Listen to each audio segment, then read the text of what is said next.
వీటన్నిటిని, మా కష్టమును, మా బాధలను, వ్యాధులను, అయా ఇబ్బందులను తండ్రి నన్ను తీసివేసే గొప్ప సజీవుడైన దేవుడా నీకు స్తోత్రాలు. నిజమే తండ్రి, అయా నువ్వు కళ్ళుండి చూడలేని దేవుడవు కాదు, నీవు చెవులుండి వినలేని దేవుడవు కాదు నాయన. నీవు నిజముగా తండ్రి నాయన అయా నోరుండి మాట్లాడలేని దేవుడవు కాదు ప్రభువా. అయా నువ్వు చూడగలవు, వినగలవు, అయా మాతో మాట్లాడగలవు, మమ్మల్ని గద్దించగలవు, మమ్మల్ని హెచ్చరించగలవు, మాకు బుద్ధి చెప్పగలవు. నిజంగా తండ్రి గొప్ప దేవా నీకు స్తోత్రాలు నాయన. అయా నేను స్తుతించడము మాకు నేర్పించండి, నీకు కృతజ్ఞతాస్తుతులు చెల్లించడము మాకు నేర్పించండి. ఆనాడు దావీదు మహాశయ భక్తుడు తండ్రి ఎలాగైతే నాయన యెహోవా సన్నిధానమునకు చేరి, నా ప్రాణమా యెహోవా సన్నిధానమునకు చేరి ఆయన చేసిన ఉపకారములలో దేనిని మరువకు అని తన ప్రాణముతో ఎలాగైతే నాయన ప్రతి దినము తండ్రి చెప్పుకుంటూ ఉన్నాడు, తన ప్రాణమును ఎలాగైతే రేపుకుంటూ ఉన్నాడో దేవా, నీవు మా జీవితంలో చేసిన మేలులను, నీవు మా జీవితంలో చేసిన ఉపకారములను తండ్రి నాయన మేమందరం నెమరు వేసుకుంటూ వాటన్నిటిని తలపోసుకుంటూ నీకు కృతజ్ఞతాస్తుతులు చెల్లించడం మాకు నేర్పించమని కూడా నిన్ను వేడుకుంటున్నాను. ప్రభువా నీకు స్తోత్రాలు, ప్రభువా నీకు స్తోత్రాలు, ప్రభువా నీకు స్తోత్రాలు నాయనా, నీకు స్తోత్రాలు.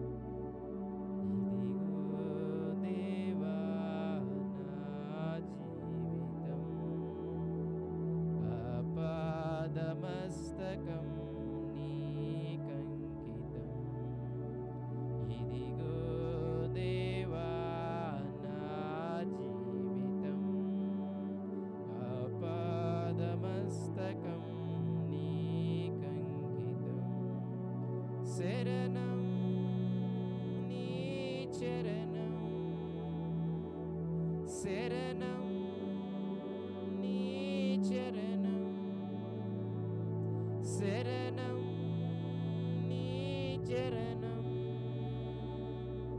శరణం నీ చరణం. ఇదిగో దేవా నా జీవితం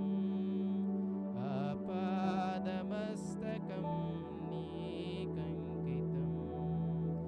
ఇదిగో దేవా నా జీవితం ఆపాదమస్తకం నీకంకితం. పలుమార్లు వైదొలగినాను నీ పరలోక దర్శనము నుండి, విలువైన నీ దివ్య పిలుపుకు నే తగినట్లు జీవించనైతి. పలుమార్లు వైదొలగినాను నీ పరలోక దర్శనము నుండి, విలువైన నీ దివ్య పిలుపుకు నే తగినట్లు జీవించనైతి. అయినా నీ ప్రేమతో నన్ను దరి చేర్చినావు, అందుకే గైకొనుము దేవా ఈ నా శేష జీవితం. అయినా నీ ప్రేమతో నన్ను దరి చేర్చినావు, అందుకే గైకొనుము దేవా ఈ నా శేష జీవితం. శరణం నీ చరణం, శరణం నీ చరణం, శరణం నీ చరణం, శరణం నీ చరణం. ఇదిగో దేవా నా జీవితం ఆపాదమస్తకం నీకంకితం. ఇదిగో దేవా నా జీవితం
ప్రతి చోట